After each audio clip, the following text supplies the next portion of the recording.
రక్షించుకుందాం రక్షించుకుందాం సనాతన ధర్మాన్ని రక్షించుకుందాం రక్షించుకుందాం రక్షించుకుందాం సనాతన ధర్మాన్ని రక్షించుకుందాం రక్షించుకుందాం రక్షించుకుందాం సనాతన ధర్మాన్ని రక్షించుకుందాం. సనాతన ధర్మంపై జరుగుతున్న దాడిని ఖండించాలి, సనాతన ధర్మంపై జరుగుతున్న దాడిని ఖండించాలి, సనాతన ధర్మంపై జరుగుతున్న దాడిని ఖండించాలి. రక్షించుకుందాం రక్షించుకుందాం రక్షించుకుందాం రక్షించుకుందాం రక్షించుకుందాం రక్షించుకుందాం గోవిందా సనాతన హిందూ ధర్మ కి, సనాతన హిందూ ధర్మ కి.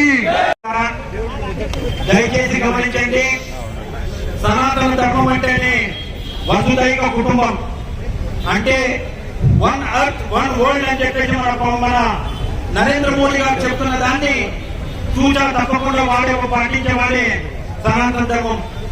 అలాంటి సనాతన ధర్మానికి ఈ రోజు ఎంతో నమ్మకంతో ఉన్న మనకు మన నమ్మకాన్ని ఒమ్ము చేసింది గత ప్రభుత్వం.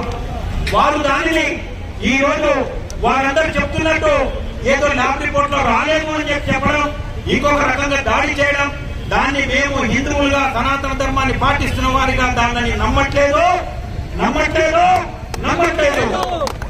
దయచేసి మీరు ఎదురు దాడి దిగి ఇంకా మమ్మల్ని మా ఒక మనోభావాన్ని కించపరిచే బదులు మీరు ఇదే ప్రయత్నాన్ని జరగలేదు అని చెప్పడానికి మీరు తీసుకోవాల్సిన చర్యలు ఏమున్నాయని చెప్తాం, వాటిని మీరు గమనించండి.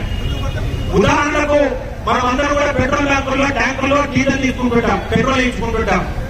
ఆ పెట్రోల్ బంకు వచ్చిన ప్రతి ట్యాంకర్ నుంచి కూడా శాంపుల్స్ తీసి 5 నెలల పాటు 6 నెలల పాటు పెట్టింటారు. ఇది కనుకోండి, మీరు పెట్రోల్ బంకుల్లో పెట్రోల్ వేసుకునే వాళ్ళందరూ కూడా.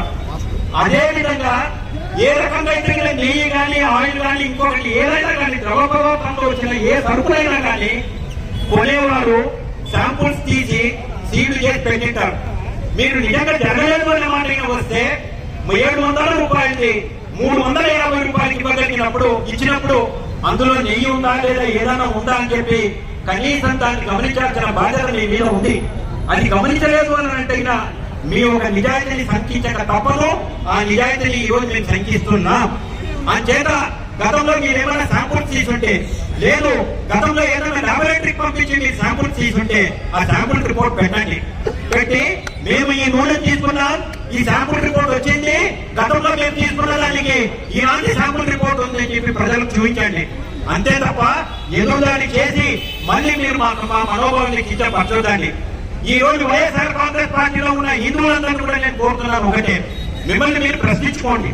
మీరు చేస్తున్న ధర్మవాన్ని మిమ్మల్ని ప్రశ్నించుకోండి.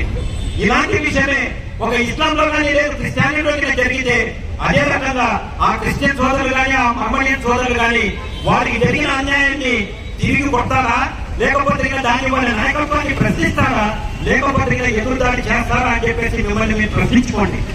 అటు ముస్లిం నుంచి కానీ ఇటు క్రిస్టియన్ నుంచి కూడా మనం నేర్చుకోవాల్సినది చాలా ఉంది. వాళ్ళందరూ కూడా వారి ఒక మతాన్ని ముందుకు పెట్టుకొని ఆ తర్వాతనే రాజకీయమో ఆ తర్వాతనే రాజకీయ నాయకుడు ఎవరైనా కానీ, అదే విధంగా మన హిందువులు కూడా రాజకీయాల పబ్బాల కొరకు పక్కన పెట్టి మన ధర్మాన్ని మనం పాటిస్తున్న ధర్మాన్ని ముందుగా పెట్టాలని చెప్పేసి నేను ప్రతి ఒక్కరిని కూడా కోరుకుంటున్నాను. ఈ రోజు హిందువుల తరఫున నాకు తెలిసిన హిందువుల తరఫున అందరూ కూడా నేను మాటిస్తున్నాను. ఎవరినైనా ఈ నూనెలో కలుషితం కాలేదు అని చెప్పి సైంటిఫిక్ గా ప్రూవ్ చేయగలిగినారంటే హిందువులందరూ కూడా అందరూ కూడా దగ్గరికి 5 కోట్ల రూపాయలు వారికి మేము బహుమానంగా ఇచ్చేదానికి మేము సిద్ధంగా ఉన్నాం.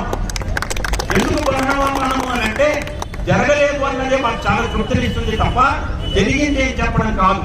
మా మనోభావం జరిగింది అని చెప్పేసి మేము చెప్పడం కాదు.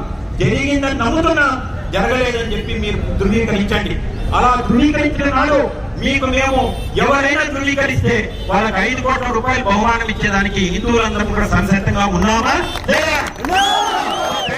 గమనించండి, మా మనోభావాన్ని గమనించి ఎదురు దాడి మానుకొని గతంలో రాముడే కదా రాయే కదా ఆ రోజే మనం చేసినట్టే ఈ రోజు ఈ కర్మ మనకు పట్టుకునేది కాదు. ఆ రోజు రథాన్ని కలిసినప్పుడు డబ్బులు పడేస్తామని అంటే ఈ రోజు మనం ఈ రోజు ఈ ధర్మం ఈ దౌర్భాగ్య పరిస్థితి మనకు ఉండేది కాదు. సింహ ఆ రోజు దుర్గమ్మ గుడిలో 2 సింహాలు అయినప్పుడు మనకి సంగీతం అయితే ఈ దౌర్భాగ్య పరిస్థితి మనకు వచ్చేది కాదు. అంచేత ఇప్పుడన్నా కానీ నిద్ర మొప్పుని వదిలి హిందువా నువ్వు గమనించుకో. లేకపోతే నువ్వు కబళించబడతావు. దాన్ని గమనించుకో. అంతే తప్ప మా నాయకుడు, నేను నమ్మిన నాయకుడు, మా నాయకుడు అని చెప్పి ఇలా పెట్టారంటే నువ్వు ద్రోహం చేసుకోవడం కాక యావత్ హిందూ సమాజాన్ని కూడా నువ్వు ద్రోహం చేసినావని అవుతావు. ఈ రోజు ఇంత గత 70 సంవత్సరాల మన స్వతంత్ర భారతదేశంలో ఒక బీజేపీ తప్ప మినహా వేరే ఏ పార్టీ కానీ హిందువులకు మద్దతుగా ముందుకు వచ్చింది లేదు. ఈ రోజు పవన్ కళ్యాణ్ గారు ముందుకు వచ్చినారు. వారికి యావత్ హిందూ సమాజాలు అతనికి అభినందన తెలుపుతూ అతనికి మద్దతు ఇవ్వడానికి ప్రతి ఒక్కరు కూడా గమనించండి. హిందువుల మీద జరుగుతున్న దాడిని గమనించండి, మన మీద జరుగుతున్న దాడిని గమనించండి, మన సనాతన ధర్మం మీద జరుగుతున్న దాడిని గమనించి రాబోయే రోజులలో ఎవరైనా జరగలేదు అని చెప్పి ఎదురు దాడి తిరిగితే